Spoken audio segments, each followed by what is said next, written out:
इस कार्यक्रम के पुण्यार्जक हैं आभा विनय जैन, मैत्री विवेक जैन, बेबी अविष्का जैन, पुत्री एवं दामाद Ayushi Shri Sambhav Jain Delhi, web tex fabrics private limited Ahmedabad Gujarat.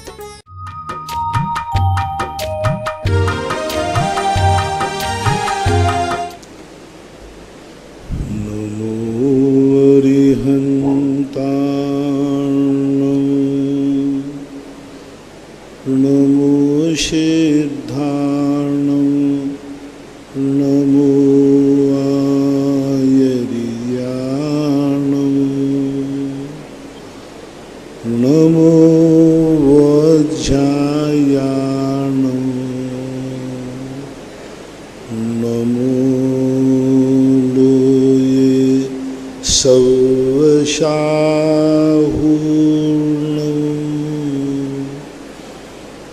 पंच परमेष्टि भगवान की आचार्य श्री गुरुवर कुंद कुंद महाराज की जय।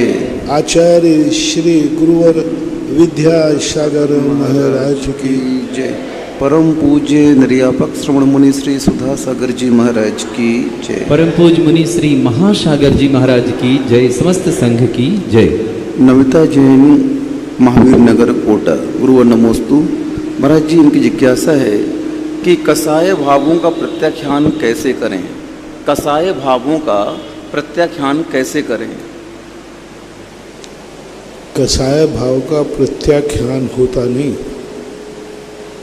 कसाय भावों को जिन निमित्तों से कसाय उत्पन्न होती है, उन निमित्तों को मन से, वचन से, काय से निष्कासित कर दीजिए, निग्लेक्ट कर दीजिए। कसाय तो कार्य है, कारण का पहले अभाव करो। और कारण के अभाव के लिए पूज्यवर समंत्रभद्र महाराज ने श्रावकाचार में कहा, राग द्वेष निवृत्ते चरणम प्रतिपद्यते साधु। राग द्वेष की निवृत्ति के लिए चारित्र ग्रहण कर जाता है। राग द्वेष निवृत्ति है। राग द्वेष की निवृत्ति होने पर परमार्थ की सिद्धि हो जाती है। तो एक बात उन्होंने राग द्वेष की निवृत्ति के लिए चारित्र और राग द्वेष की निवृत्ति है, उसी में सप्तमी भक्ति का प्रयोग किया और उनका कहा सागर राग द्वेष की निवृत्ति होने पर परमार्थ की सिद्धि होती है। तो कसाय, जिन कारणों से हमें कसाय उत्पन्न होती है, हमें उन कारणों को दूर करना होगा, मन से भी, वचन से भी, काय से। कई बार क्या होता है, जिन कारणों से हमें कसाय होती है, हम उन कारणों से दूर तो हो जाते, अलग हो जाते, लेकिन मन में कसाय घुटती रहती है। किसी से अपना झगड़ा हुआ, अपन उससे अलग हो गए, अलग होने के बाद भी हमारा भी मन से त्याग नहीं हुआ, तो हम बैठे बैठे दूर होकर के भी उसके प्रति कसाय करते रहते, घुटते रहते, अंदर अंदर कुड़न होती रहती। तो बाहर से अलग हो जाने का नाम नहीं, मन से अलग हो जाना। जो व्यक्ति हमारे परिणामों को बिगाड़ता है, उसको हम अपने मन में भी स्थान क्यों दें? उठता है बहुत, एक बार उसके मन में द्वेष आ जाए, फिर वो अलग हो गया, चला गया, फिर भी वो घुटता रहता है। कई बार तो कसाय इतनी तीव्र हो जाती कि मरने के बाद भी कसाय आती है। वो मर गया सामने, फिर भी जब से उसकी चर्चा कोई छेड़ेगा तो उसके प्रति क्रोध भाव आ जाता। ये हमारी अज्ञानता है। जिन कारणों से हमें कसाय उत्पन्न होती है, उनका ध्यान, उनका ज्ञान, उनका चिंतन मन से भी मत करो। अपने लोग कम हैं क्या? अपने जो हितकारी लोग हैं वे कम हैं क्या? उनका चिंतन करो ना। इन मन को गंदी बातों से क्यों भरें? जितना हम दुश्मन को याद करते हैं, उतना यदि हम अपने हितकारी को याद करें तो हमारा बेड़ा पार हो जाए। जितनी देर बार बार हमें दुश्मन की बातें याद आती हैं, इसने ये कहा, इसने ये कहा, इसने ये कहा, उतनी बार यदि गुरु की बात याद आए कि गुरु ने ये कहा तो बेड़ा पार हो जाए, है ना। जब दुश्मन कोई अपन से कुछ कह देगा ना तो अपन उसने ये कहा, अब अकेले में बैठे उसको उसने ऐसा कहा, मेरी बेइज्जती कर दी, मेरा ये कर दिया, मेरा ये कर दिया। अब कितना याद करते, रात भर निकल जाए को नींद नहीं आए। और दुनिया को और सुना, भाई देखो दुश्मन ने मेरे से ऐसा कहा, बताओ मैं कहाँ तक माफ करूं, कहाँ तक साता रखूं, कहाँ तक आखिर में क्या करूं, देखो ऐसा कहा। इतनी चर्चा गुरु के प्रवचनों की नहीं करते, ध्यान नहीं करते। आज गुरु ने ये कहा, आखिर कितने बार गुरु कहेंगे, आज तो मैं गुरु की बात मान के ही रहूंगा चाहे कुछ भी हो जाए। महाराज भी मेरे पीछे पड़े हैं तो अब मैं इस बात को मान के ही रहूंगा। तो ये अपने विवेक के ऊपर है, अपने हितकारियों की बातों को बार बार ध्यान रखो।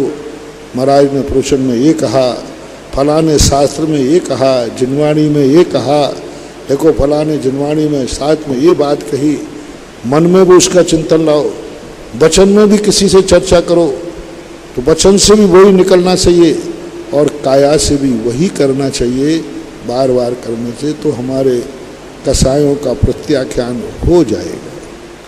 मंजू जी छाबड़ा जयपुर, गुरुवर नमोस्तु। महाराज जी इनकी जिज्ञासा है कि मिथ्यात्व गुणस्थान में जो जीव मुनि बन जाता है और अनंतनवंती कसाय का इतना उपशम कर लेता है कि उसके परिणाम शांत हो जाते हैं, तो फिर भी महाराज जी कसाय शांत होने के उपरांत भी वह अपना कल्याण क्यों नहीं कर पा रहा है? शांत हो जाना अलग चीज है और शांत स्वरूप को प्राप्त कर लेना अलग चीज है। जब सामने कोई व्यक्ति कोई निमित्त नहीं देखता है तो शांति रहता है, लेकिन हमारी दृष्टि बदल जाए, एक अज्ञानता पूर्वक शांति रहती है और एक दृष्टि बदल जाने के बाद शांति रहती। दृष्टि जो बदलती है वो दृष्टि बदलने के बाद व्यक्ति सामने भी बना रहे तो भी उसके परिणाम नहीं बिगड़ते। दृष्टि बदल जाए, दृष्टि बदल जाए तो हमारा स्वप्न सामने व्यक्ति दुश्मन भी आ रहा है तो हमें कसाय नहीं जागी, क्योंकि हमारी दृष्टि बदल गई। मैंने उसको दृष्टि में अलग स्वरूप चिंतन कर लिया। अपना व्यक्ति जाग जाए तो राग भाव नहीं जागेगा, क्योंकि दृष्टि बदल गई। धन सामने पड़ा है, सोने का मुहर पड़ी है, हमारी दृष्टि बदल गई। एक लकड़हारा था, उसका नियम था कि मैं पर वस्तु को कभी भी अपनी वस्तु नहीं मानूंगा, उस पर नियत खराब नहीं करूंगा, चाहे वो कितनी भी मूल्यवान वस्तु क्यों न हो। उसकी चर्चा देवताओं में चल गई कि वह व्यक्ति दूसरे की वस्तु कितनी भी मूल्यवान क्यों ना हो, कभी उस पर अपने परिणाम नहीं बिगाड़ता। गरीबी इतनी गरीबी थी कि दोनों दंपति लकड़ी लेकर के आकर के आजीविका चलाते थे। एक देवता ने रास्ते में मुहरें डाल दी सोने की बहुत सारी। लकड़हारा आगे लकड़ी का गट्ठा लेके चल रहा था, उसकी पत्नी पीछे लकड़ी का गट्ठा लेके चल रही थी। दोनों के प्रतिदिन का यही काम था। आगे जाकर के लकड़हारे ने देखा कि ये सोने की मुहरें पड़ी, उसके मन में विकल्प आ गया कि स्त्री जाति है, सोने पर परिणाम बिगड़ सकता है। और ऐसी गरीबी है, अभी तक इतनी गरीबी है कि आज खाया भी पिया भी नहीं, लकड़ी बिकेगी तब खाने मिलेगा, तो शायद मेरी पत्नी की नियत बिगड़ सकती है। सोने की मोहरें है, किसी की है थोड़ी, इसलिए हम वो आगे बढ़ता जाए और सोने की मोहरों पर पैर से मिट्टी डालता जाए। पत्नी देख रही है कि आज चलने में इनका ढंग क्यों बिगड़ रहा है और पैर से कुछ दबा रहे हैं। तो उसने स्पीड बढ़ा के कहा कि साहब क्या कर रहे हैं, और उसने एक देख ही लिया, बोले तुम तो इस पे क्या कर रहे हो। तो उसने कहा कि देखो बात यह है कि सोने की मोहरें किसी की गिर गई हैं, कोई सेठ यहाँ से गुजरा है, और मैं इसलिए मिट्टी धूल डाल रहा हूं कहीं तेरी नीयत खराब नहीं हो जाए। बोले क्या मिट्टी पर मिट्टी डाल रहे, क्या मिट्टी पर मिट्टी डाल रहे? मेरे लिए तो पर का सोना मिट्टी है, तो मिट्टी पर मिट्टी डाल रहे हो। पति देखकर अपने हाथ में अभाग्य मानने लगा कि मैं क्या इसको स्त्री समझ रहा था, मैं तो सोने की मोहर पर धूल डाल रहा था, इसको तो सोने की मोहर भी मिट्टी पर मिट्टी डाल रहा है। क्या बदल गई भैया बोलो? दृष्टि बदल गई। सोने की मोहर है लेकिन दृष्टि बदल गई कि ये दृष्टि मिट्टी है, तो दृष्टि जब बदल जाती है फिर जो कसायों का समन होता है वो वास्तविक है। अभव्य मिथ्या दृष्टि की दृष्टि नहीं बदलती। सोने की मोहर नहीं है इसलिए उसका लालच नहीं बढ़ रहा है, उसको ऐसे निमित्तों की स्थिति नहीं बन पाती इसलिए उसकी कसाय नहीं भड़क पाती। और सम्यक दृष्टि को निमित्त मिलने पर भी कहता है क्या जरूरत पड़ी। श्रीमती नमिता जैन कोटा, गुरुवर नमोस्तु। महाराज जी ये पूछ रहे हैं कि राग भाव आत्मा का हनन करते हैं, पतन करते हैं, तो महाराज जी राग भाव आत्मा का पतन करते हैं, ये हम कैसे जाने, कैसे समझें? राग भाव आत्मा का अहित कैसे करते हैं? क्योंकि राग भाव के बिना संसार चलता ही नहीं है, सब जगह देखने में आता है। संसार चलाना है कि आत्मा का हित करना है? संसार चलाना है तो राग भाव का मना कहाँ किया? संसार मिटाना है तो राग भाव का अभाव है। बाकी राग भाव दो प्रकार का होता है। एक राग भाव वह होता है जो पर को मिटा करके अपनी इच्छा पूर्ति करता है, पर का नाश करके, पर को दुख दे करके, पर की सत्ता को नकार करके जो अपना स्वार्थ सिद्ध करता है, ये राग निंदनीय है।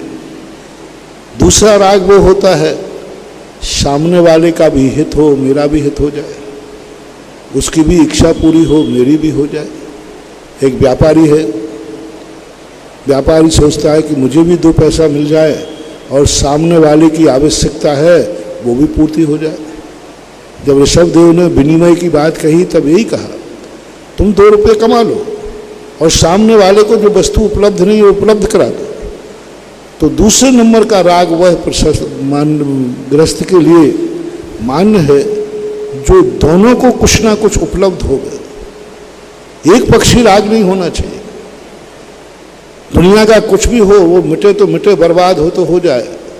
जैसे चोर डाकू दूसरे की चोरी करता है, वो बर्बाद हो जाए तो हो जाए, मिट जाए तो मिट जाए, मारना पड़े तो मार डाले, लेकिन मुझे धन मिलना चाहिए।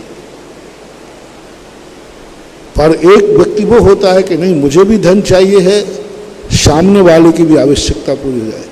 तो ऐसा राग ग्रस्त के लिए निंदनीय नहीं है जिस राग में वो सामने वाले की भी इच्छा की पूर्ति करे, दोनों खुश हों, दोनों में परिणामों में निर्मलता है, दोनों एक दूसरे के प्रति कसाय भाव न जाए, दोनों को ऐसे लगे कि मुझे कुछ मिला है, तो फिर वो राग भाव करता है।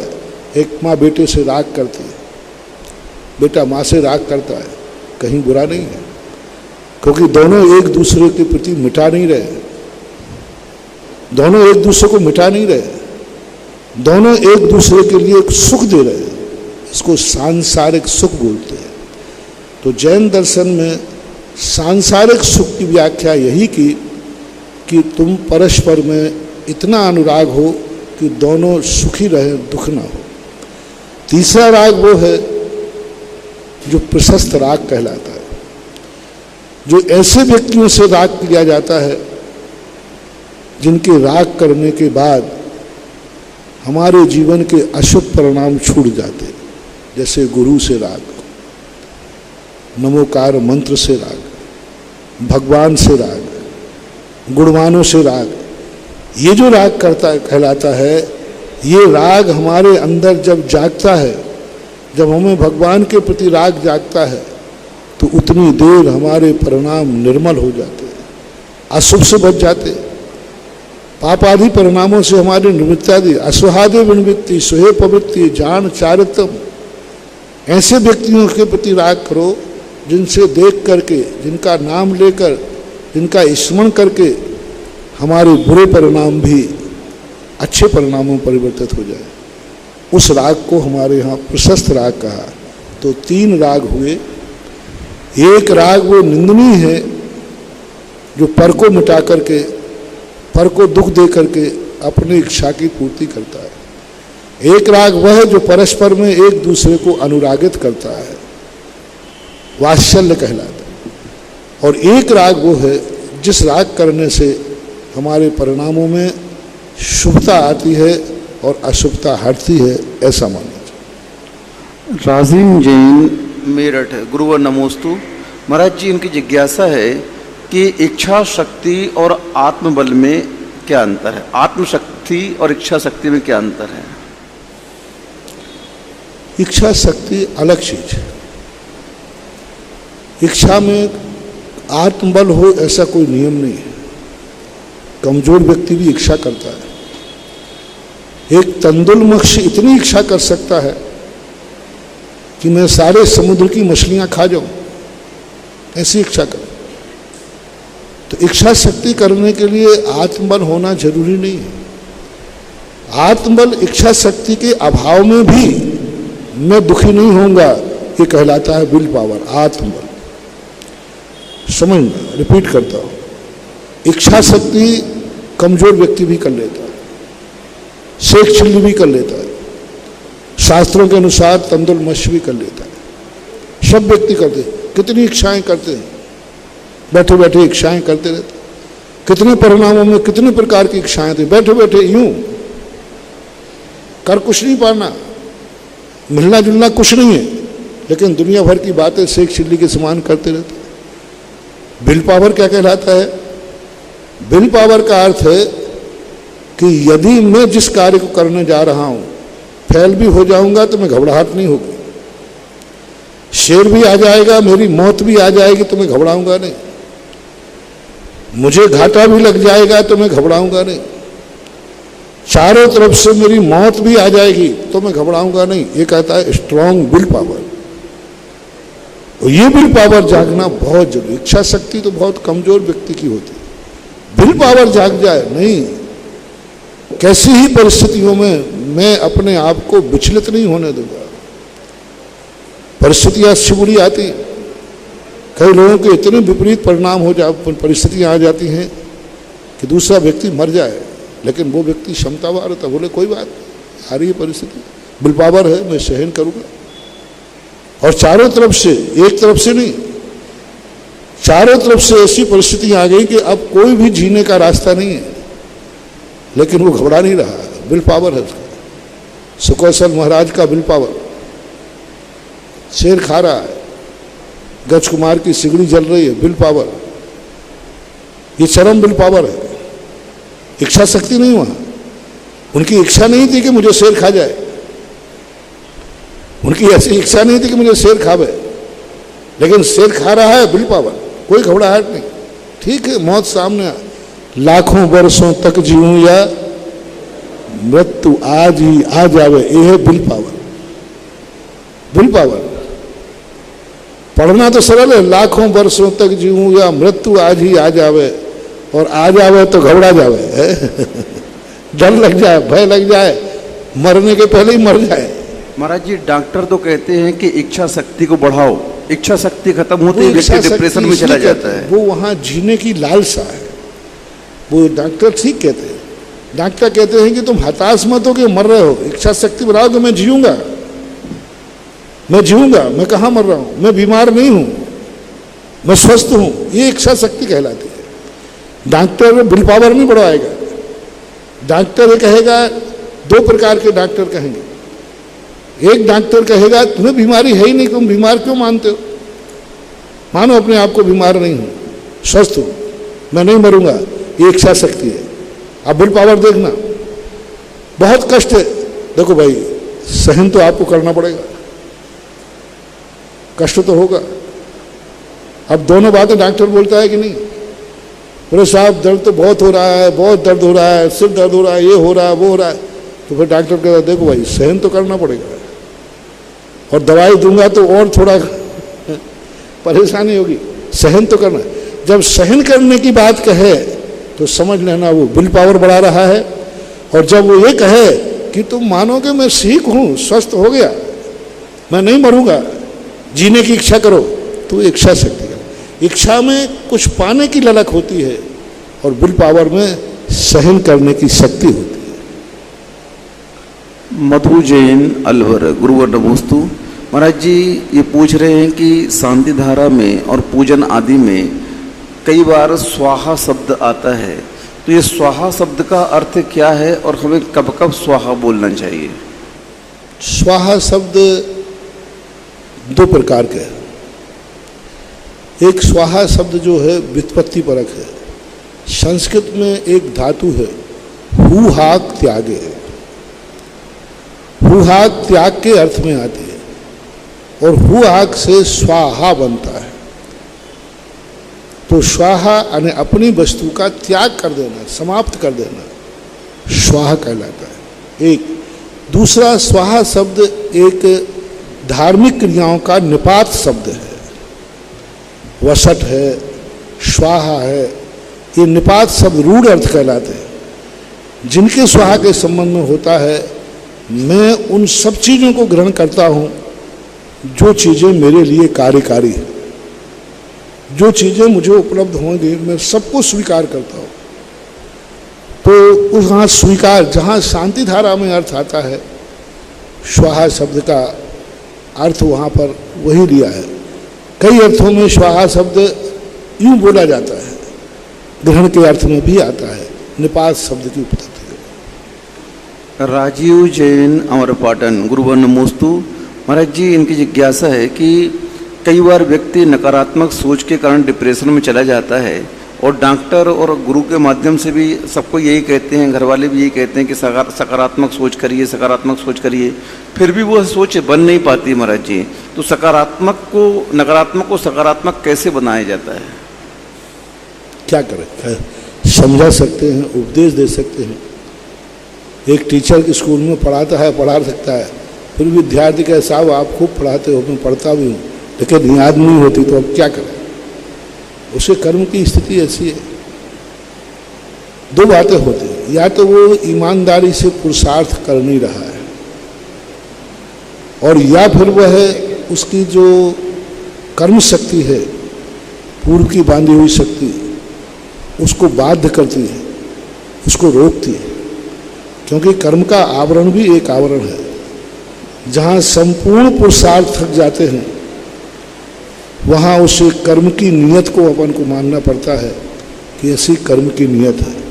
जैसे आज मैं छायक सम्यक दर्शन प्राप्त करने के लिए पूरी ताकत लगाता हूँ, पूरी ताकत लगाता हूँ, लेकिन सफल नहीं होगा। क्यों? पुरुषार्थ में कमी नहीं है, लेकिन योग्यता में कमी है। क्योंकि सम्यक दर्शन के लिए जो योग्यता चाहिए, वह योग्यता मेरे पास है ही नहीं। क्योंकि जो परिणति, जो विशुद्धि परिणाम जिस संगम के साथ होते हैं, वो ना तो निमित्त हैं, ना उपादान की तद्रूप शक्ति है। तो ऐसी स्थिति में हमें उतनी ही इच्छाएं, उतना ही हमें परिणाम करना चाहिए जितनी हमारी ताकत है। हमें उतना भी नहीं करना है, धर्म भी उतना ही करना है जो धर्म हमें संक्लेश का कारण न बने, हमें हताश न कर दे। हम उतना ही धर्म करें ना जिसमें हमें फेल का टाइटल न मिले, पास का मिले। हम 2 उपवास कर सकते हैं और 5 उपवास का संकल्प किया, चौथे में फेल हो गए, आप हताश हुए, आपको दुख हो गया, मैं फेल हो गया। तो जनाचार्य कहते हैं जब 2 की शक्ति थी, तुमने 5 किया है तो हताश हो गए। 2 की शक्ति है, 2 ही करते तो कहते देखो मैं पास हो गया, 2 पूरे हो गए।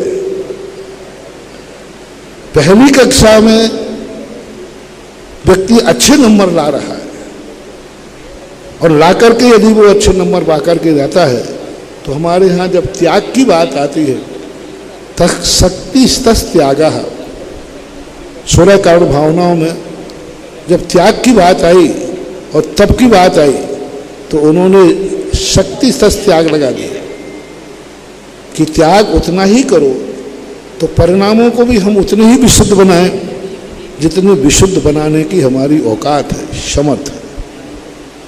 दिशांक जैन, डोंगरगांव, छत्तीसगढ़। गुरुवर नमोस्तु। महाराज जी, इनकी जिज्ञासा है कि क्या श्रावक चातुर्मास में मकान में प्रवेश, नए मकान में प्रवेश कर सकता है और नई दुकान खोल सकता है क्या? श्रावक चातुर्मास में नए मकान में प्रवेश और दुकान आदि खोल सकता है क्या?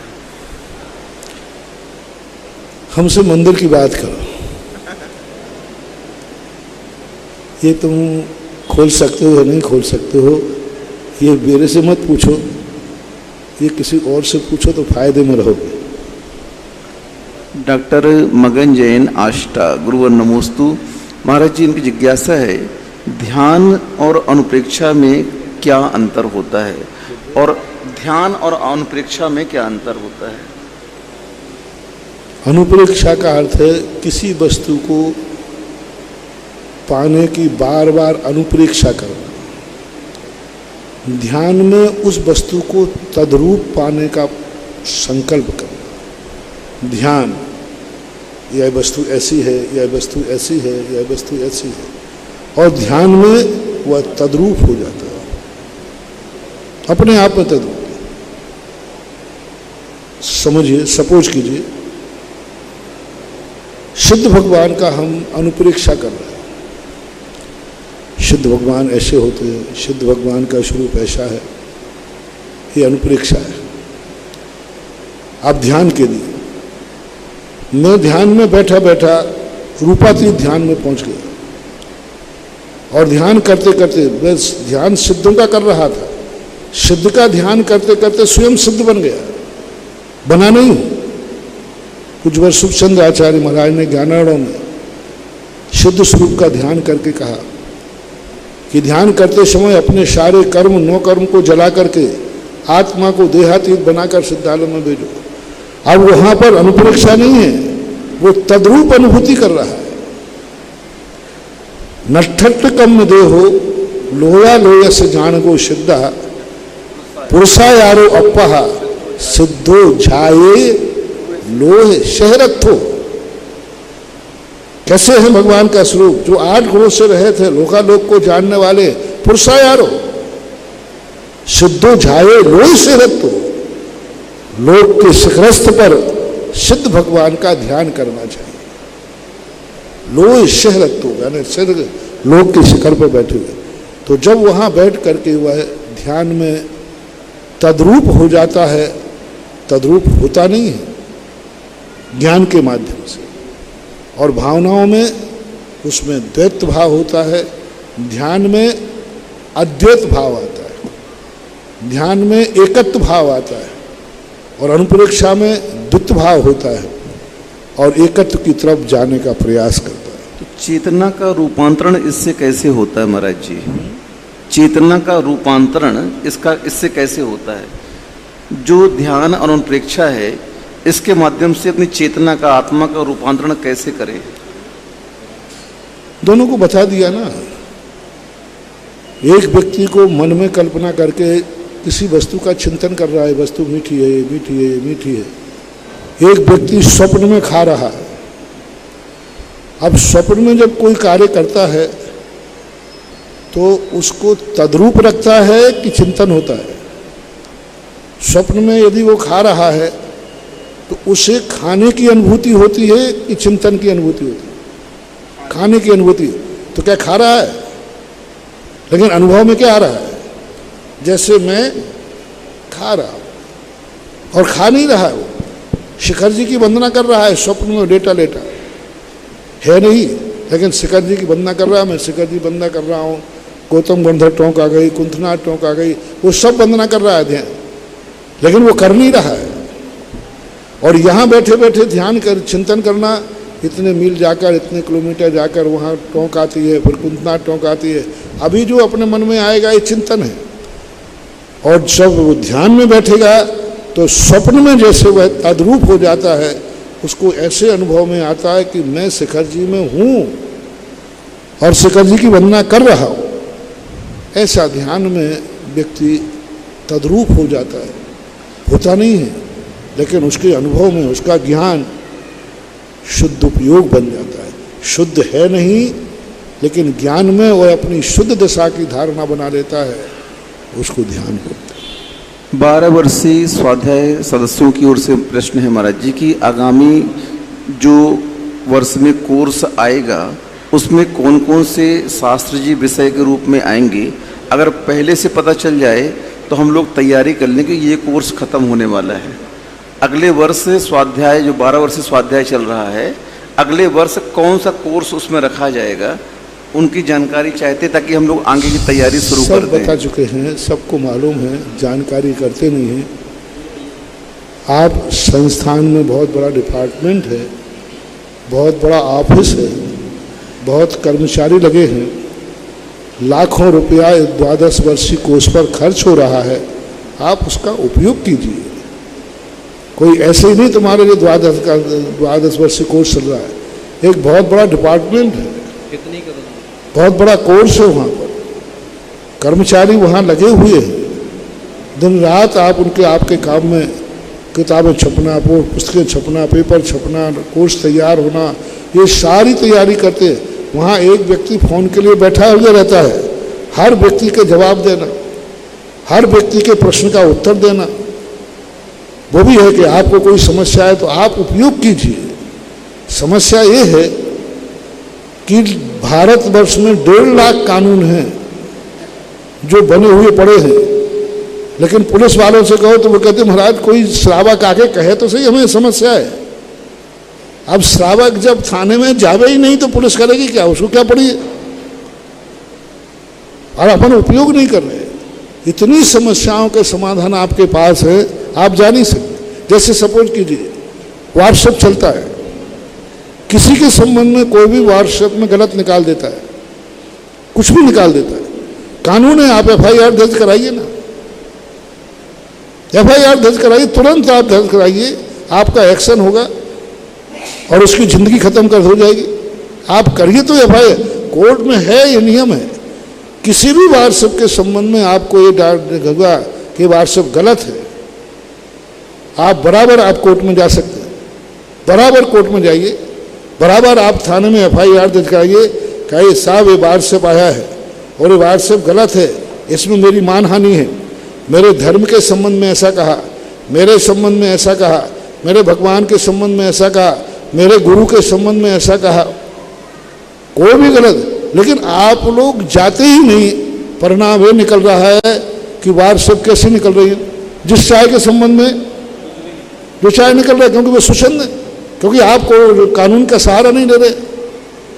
यदि 10-25 केस आप ठोक दें, ये जो मन चले व्हाट्सएप चलाने वाले हैं ना, इनकी जिंदगी की रोजी रोटी बंद हो जाएगी। और बहुत सख्त कानून है, आप FIR दर्ज कराइए, आप कराते नहीं। तो इसी स्थिति में आप लोग करते नहीं, उपयोग नहीं करते। आप बार बार वहाँ फोन करिए, समाचार पूछिए, जो समस्या, हाँ आप ये कहिए कि मैंने वहाँ 10 बार फोन किया लेकिन जवाब नहीं आया, फिर आप यहाँ कीजिए, फिर मजा देखिए क्या होता है। आप पहले FIR दर्ज तो कराओ पहले कोर्ट थाने में, अब थानेदार फिर नहीं सुने तो फिर कोर्ट में जाइए। तो भाई ये थाना नहीं है, ये कोर्ट है। थाना है सुमन संस्कृत संस्थान सांगानेर। यदि वो तुम्हारी नहीं सुन सकता है तो फिर आप कोर्ट में यहाँ आकर के प्रश्न कर सकते हैं। आपको लीजिए, आपको वो बराबर समाधान करेंगे। प्राचार्य हैं, टीचर्स हैं, व्याख्याता हैं, इसके 100 बहुत बड़ा डिपार्टमेंट है, लाखों रुपया खर्च हो रहा है हर साल। ये 12 वर्षीय कोई फोकट में नहीं चल रहा है, लाखों रुपया खर्च हो रहा है, तब ये 12 वर्षीय कोर्स आप लोगों को पढ़ाया जा रहा है। अब आप लोग लाभ न लें तो आपकी बलिहारी। संत श्रोमणी आचार्य गुरु अब श्री विद्यासागर जी महाराज के परम प्रभावक शिष्य व्यापक समन से सुधा सागर जी महाराज के चरणों में हम सभी का, आप सभी श्रावकों का और ऑनलाइन जिज्ञासा सुनने वाले टीवी पर बैठे सभी लोगों के लिए बारंबार नमोस्तु। नमोस्तु नमोस्तु। पूज्य महासागर जी के चरणों में नमोस्तु। ऑनलाइन जिज्ञासा के पश्चात उपस्थित श्रावकों के माध्यम से पूज्य श्री के चरणों में अपन जिज्ञासा रखते हैं और करते हैं अपने जिज्ञासा का समाधान। सर्वप्रथम बुलारों में अमित जी जैन खानपुर को, साथ ही साथ तैयार रहेंगे महिला वर्ग से श्रीमती मंजुला जी जैन हरसोला कोटा से। मुनिश्री के पावन चरणों में त्रिबार नमोस्तु। महाराज श्री आज 54 वर्षों के बाद आचार्य श्री ने आप जैसे महान संत का चौमासा हमें दिया है, तो मंगल कलश स्थापना में हम लोग ऐसा क्या करें कि जिससे और अधिक धर्म प्रभाव ना हो, और खानपुरी नहीं आसपास के पूरे 12 झालावाड़, झालरापाटन, 12 सभी क्षेत्र के लोगों को ऐसा क्या करें कि जैसी प्रसिद्धि धर्म और अर्थ के रूप में कोटा की हुई है, वैसी समृद्धि हमारी और हमारे क्षेत्र की भी हो। सबसे पहले तो अहमद बाबू, खानपुर वालों को चेतना है इस चतुर्मास के या मंगल कलश रूप हो, खानपुर वाले अपने आप को अवभाग्य माने कि मेरे कितने भाग्य हैं कि मैं चांदखेड़ी के पास हूँ और चांदखेड़ी मेरे पास है, जिस कारण से साधुओं का गमनागमन निरंतर बना रहता है। दूसरा कि आचार्य श्री के मन में ऐसा क्या भाव आया कि उन्होंने इतने बड़े राजस्थान में चांदखेड़ी का ही नाम दिया, और चांदखेड़ी के प्रति उनका ऐसा क्या परिणाम आया। मैंने तो टालने का प्रयास किया था, लेकिन आचार्य श्री ने कहा नहीं, चांदखेड़ी करना है, क्योंकि कुछ उन्होंने कहा कि कुछ अच्छा होना है। अब क्या अच्छा होना अपन दिवाली तक देखेंगे। तो एक बात। दूसरी बात, जो आसपास की समाज होती है, क्षेत्रों का सबसे बड़ा लाभ यही होता है कि उन्हें स्थायी रूप से तो भगवान मिलते ही हैं, लेकिन उन भगवानों के निमित्त से निरंतर नाना प्रकार के धार्मिक आयोजन, नाना प्रकार के धार्मिक क्रियाओं का अनुष्ठान करने का मौका मिलता है। और कभी कभी ऐसे चतुर्मास मिल जाते हैं जिन चतुर्मासों को लाख उपाय करने पर भी खानपुर को नहीं मिलता, लेकिन चांदखेड़ी के निमित्त से खानपुर को मिल गया। अच्छा, यही प्रसाद खानपुर चांदखेड़ी नहीं होती, सोचो कभी ऐसा होता तो क्या होता।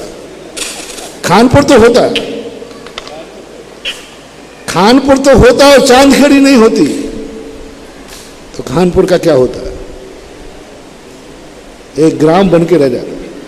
जैसे और हैं, सांगोद है, कैथून है, और भी स्थान बहुत सारे, झालावाड़ है, झालापाटन है, इतने बड़े बड़े स्थान हैं।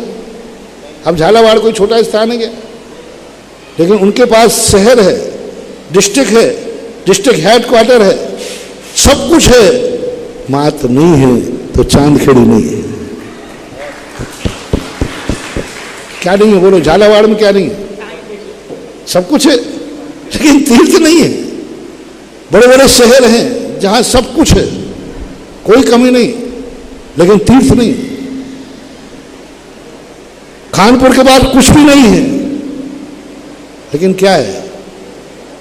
आगे आप लोग बोल दो। चांद्रोदय तीर्थ क्षेत्र है। ये जो फीलिंग आत्मा के अंदर आएगी, ये अनुभव जो आएगा, वो अनुभव सारे चौगले के लिए आना चाहिए। और चतुर्मास के समय पूरे भारतवर्ष के लोगों में एक स्पंदन होना चाहिए कि एक चतुर्मास कलयुग में हम लोगों को जो साधुओं के मिलते हैं, इनका हम जितना लाभ उपयोग दे सके, लेने के प्रति अंदर से उमंग जागे, अवभाग्यपना जागे। जब अवभाग्यपना जागता है तो यही चतुर्मास गृहस्थों के लिए मंगल बन जाते हैं। चतुर्मास मंगल और अमंगल नहीं होता। वह चतुर्मास सौभाग्य मानते हैं। जितना जितना जो सौभाग्य मानेगा, उतना उतना उसके लिए ये सगुण बन के मांगलिक होगा।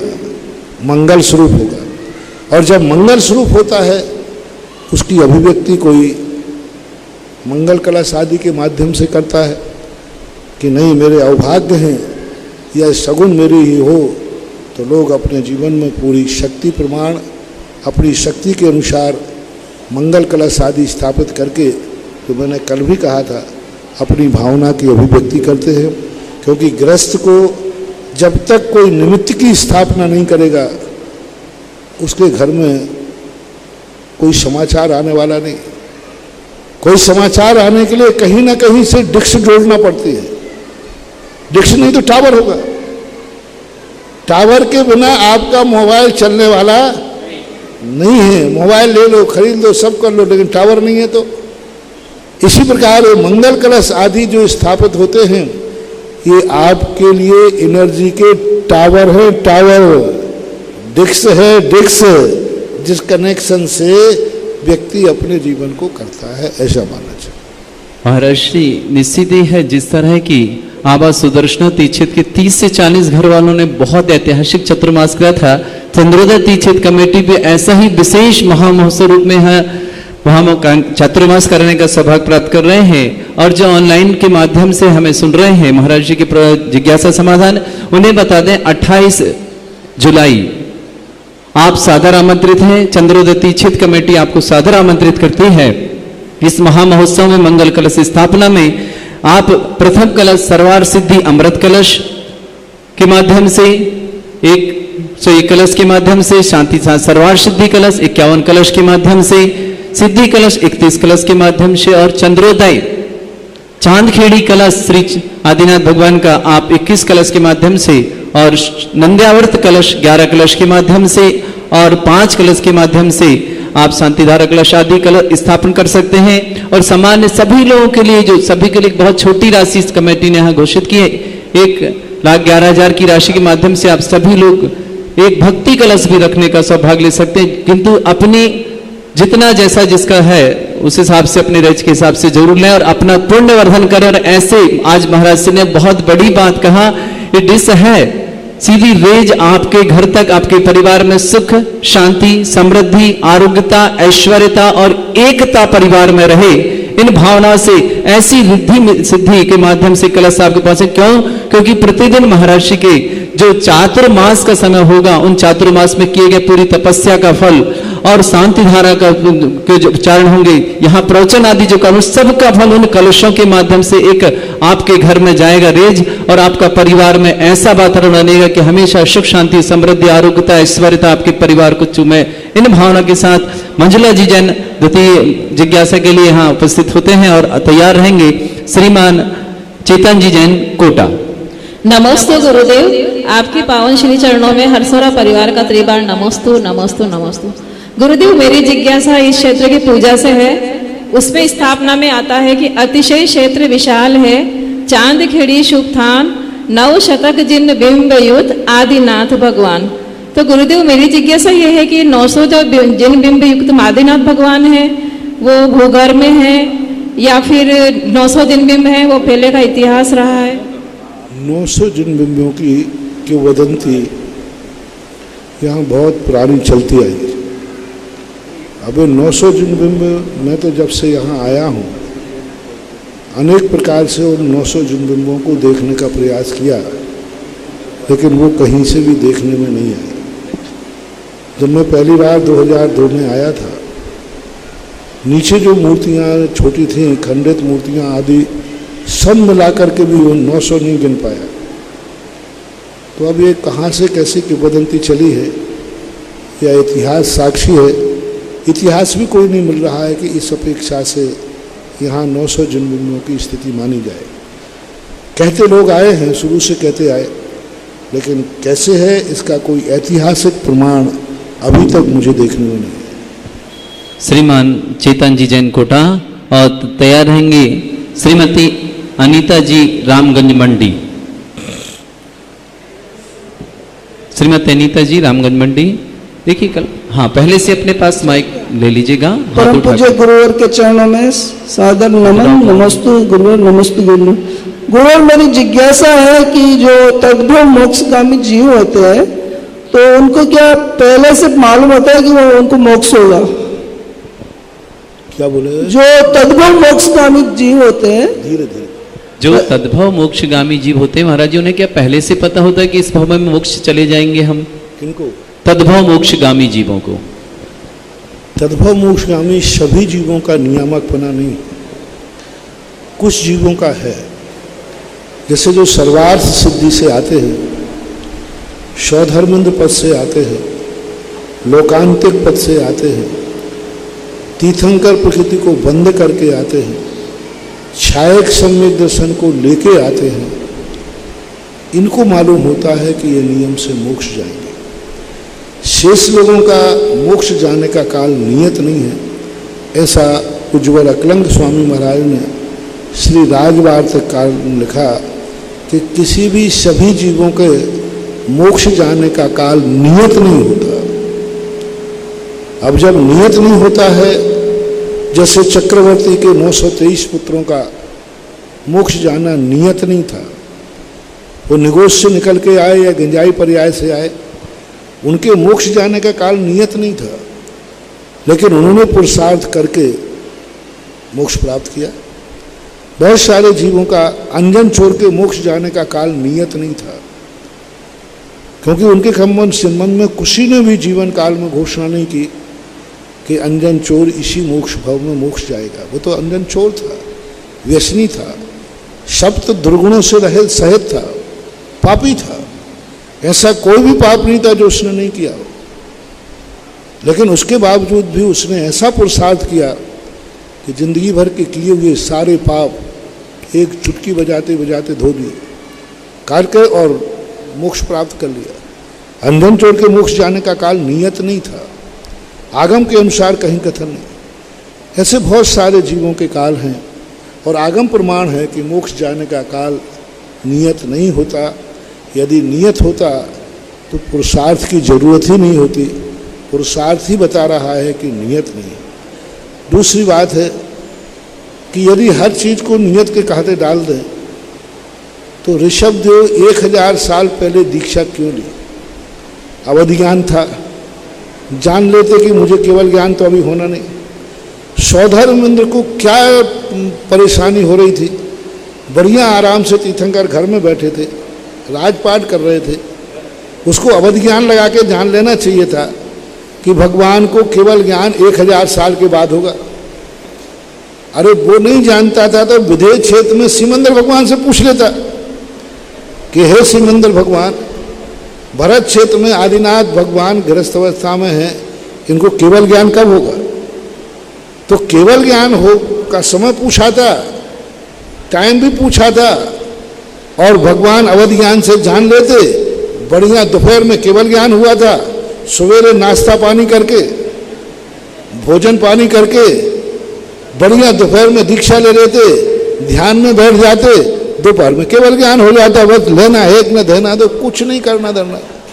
और वो तो कर सकते थे क्योंकि उनको तो नियत अवधि ज्ञान था।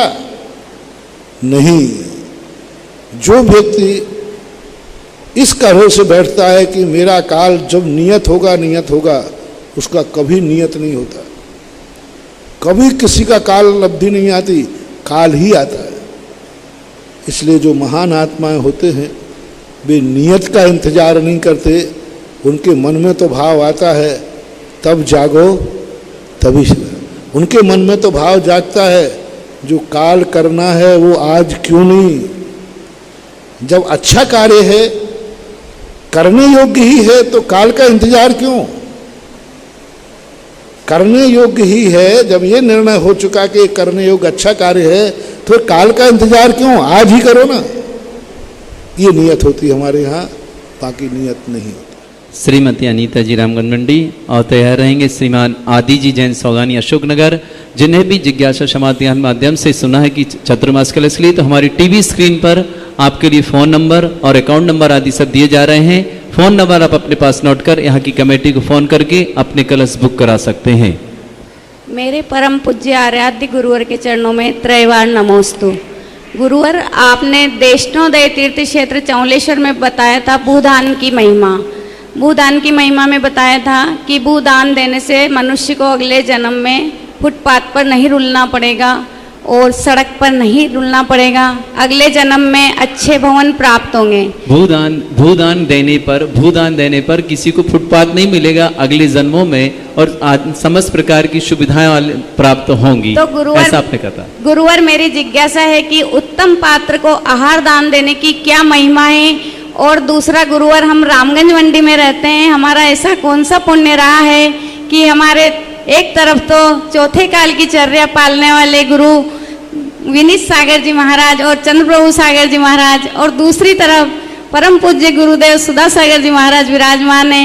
ऐसा कौन सा पुण्य रहा है कि हमें यहाँ पर चंद्रोदय तीर्थ क्षेत्र पर और भवानी मंडी में चातुर्मास गुरुदेव का मिला है? भूदान जो है उत्तम पात्र के निमित्त से दिया जाना, वो भी दान ही है। उत्तम पात्र को अकेला आहार दान ही नहीं दिया जाता, उत्तम पात्र को भी चारों दान उत्तम पात्र को ही उत्तम रूप में होते हैं। आहार दान, औषधि दान, आवास दान। भूदान जो है आवास दान में आता है। भूदान किसी और अन्य कार्यों के लिए नहीं, मंदिर के लिए भूदान देना, संशाला के भूदान देना, क्षेत्र बनने के लिए भूदान देना, ये भूदान आवास दान के अंतर्गत आता है। क्योंकि जमीन होगी तभी तो महल बनेगा, जमीन होगी तभी तो मंदिर बनेगा, जमीन होगी तभी तो संशाला बनेगी। तो जमीन का जो दान है वो आवास दान के अंतर्गत आता है। ऐसा बाकी सभी पुण्य की तो ये सामान्य बलिहारी है। पुण्य के कोई ना कोई पुण्य होता है। अभी मैंने पहले ही बताया था, चांदखेड़ी खानपुर वालों को कोई तुम लगा लेना।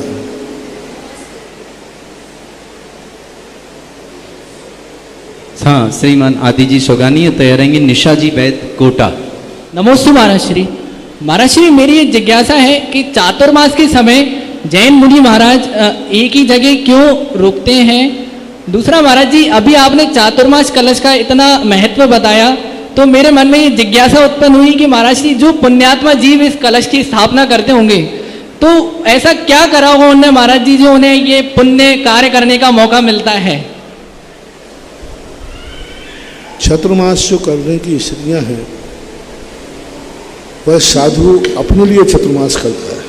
मैंने कल कहा था कि साधु अपने लिए साधना करता है, लेकिन उस साधना का सगुण दूसरे लोगों को मिल जाता है तो वह साधु से गुरु बन जाता है। गुरु स्वसापेक्ष नहीं है, साधु स्वसापेक्ष, गुरु पर सापेक्ष। साधु साधना से बनता है और उस साधना का लाभ जब किसी दूसरे को मिलने लग जाता है तो वह स्वतः ही गुरु पद को प्राप्त हो जाता है। तो ये चातुर्मास आदि जितने भी होते हैं ये स्व साधना के लिए, स्व व्रतों के पालन के लिए, अहिंसा व्रत के पालन के लिए, दूसरे जीवों की आराधना न हो इसलिए किए जाते हैं।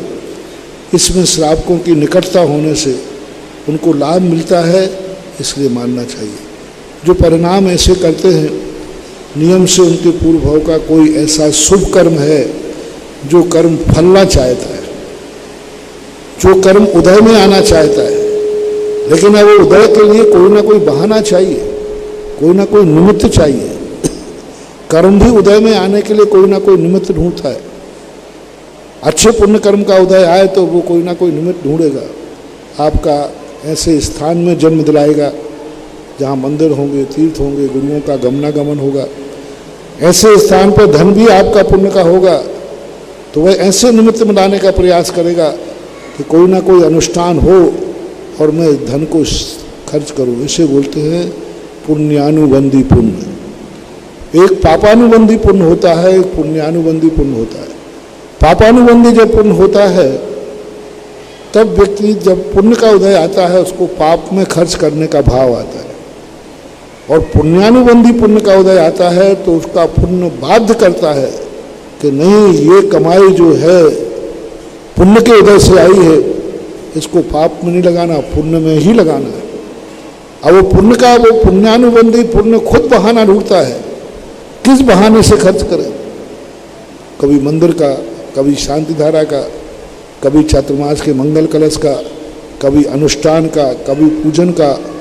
तो ये पुण्यानुबंधी पुण्य के कारण से ऐसे परिणाम होते हैं। नमोस्तु महाराज। हाँ, श्रीमती निशा जी वैद और तैयार रहेंगी श्रीमती सीमा जी जैन इंदौर। महाराज श्री के चरणों में मन वचन काया से बारंबार नमोस्तु नमोस्तु नमोस्तु। गत वर्ष महाराज जी जब कोरोना काल चल रहा था और बिजोलिया में चतुर्मास का मिला, 2-2 चतुर्मास मिले बिजोलिया को, तो हम घर में बैठे हुए यही भावना बाते थे, हमारा भी ऐसे कब पुण्य का उदय आएगा कि हमें भी ऐसा मिले और हमें भी देवशास्त्र गुरु का समागम मिले। और आज हमें आहार का सौभाग्य मिला तो इतनी खुशी हुई महाराज जी, जैसे कोई बहुत पेट भर गया हो और हमें भी भगवान ने हमारी भी सुनी। बिजोलिया वालों ने भावना नहीं भाई थी, उनको मिल गया। और तुम भावना भा रहे हो तो इसका अर्थ है कि वो तीसरी बारी जो डेल्टा की आ रही वो आवे, क्योंकि कोरोना की महामारी ने ही वहाँ रोका है। तो साधु को तो कोई ऐसा उपसर्ग चाहिए, उपसर्ग के बिना साधु अपनी नियत धारा से बाहर नहीं जा सकता। अब तुम्हें उपसर्ग की भावना भाना पड़ेगी। और उपसर्ग कौन सा उपसर्ग है जो मुझे जीवन भर चांदखेड़ी से न जाने दे। नमोस्तु महाराज। पुण्य तो कोई है नहीं, धर्म तो कोई है नहीं, क्योंकि धर्म की तो आज्ञा ही है कि चातुर्मास करना है, बस धर्म की तो ये आज्ञा है। अब कोई उपसर्ग यदि कोई आता है तो फिर वो बात अलग है। वो तो उपसर्ग था पारसनाथ की भूमि पर, पारसनाथ को कमठ ने रोक लिया, मुझे कोरोना ने रोक लिया। और जाते जाते रोकने ऐसी बात नहीं, 2-3 बार जाने की पूरी स्थिति बन गई, लेकिन फिर परिस्थिति आ गई। तो ये कह सकते हैं पुण्य का उदय है, लेकिन आया तो समस्त जनता के लिए दुख का उदय था। ऐसे जिज्ञासा है कि जब हम घर की सीढ़ी चढ़ते हैं, हम 2 मंजिल 3 मंजिल चढ़ते हैं, तो ऐसा लगता है कि बहुत थक गए और अब हम बहुत मुश्किल है 3 मंजिल जाना। लेकिन जब हम तीर्थ क्षेत्र पे चढ़ते हैं या गुरु के पास जाते हैं तो हमें वो 4 मंजिल भी ऐसा लगता है कि कुछ हुआ ही नहीं और हम फटाफट चढ़ गए। इस बार तीसरी मंजिल पे बैठा हूँ। अभी तक जितने चतुर्मास हुए अधिकतम दूसरी मंजिल वाले हुए, तीसरी मंजिल वाला चतुर्मास तो पहली बार ही हो रहा है। एक बार संभावना जबलपुर की जरूर है कि जबलपुर में लाडगंज में भी शायद तीसरी मंजिल थी, लेकिन राजस्थान के अंदर तो अभी तक जितने चतुर्मास में बैठा हूँ दूसरी मंजिल में बैठा हूँ।